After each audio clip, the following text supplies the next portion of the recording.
Protests have been raging across Europe against last week's signing of a new copyright treaty, which enforces intellectual property rights on the Internet.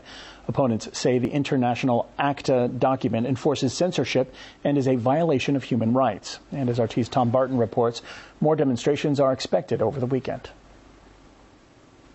The streets may be snowy, but here in Sweden the heat is being turned up in that most modern of political debates surrounding internet freedom. Protests have been called here in the capital as part of a wider reaction in Europe and the US against laws perceived to infringe on the public's access to the internet. The target this time, ACTA, the anti-counterfeiting trade agreement signed by countries around the world.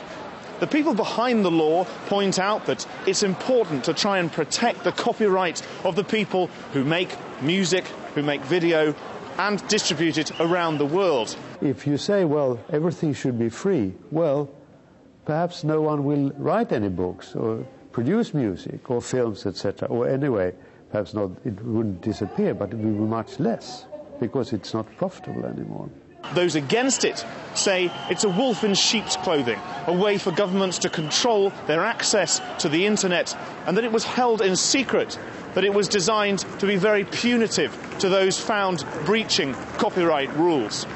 The next generation has grown up with the ability to say anything to anybody else on the planet, to let ideas battle it out for themselves, to have a freedom of speech never before imagined. We don't need to ask anybody's permission to present new ideas, and all of a sudden corporations want to take that away because it inconveniences them, and millions of young people are rising up in anger.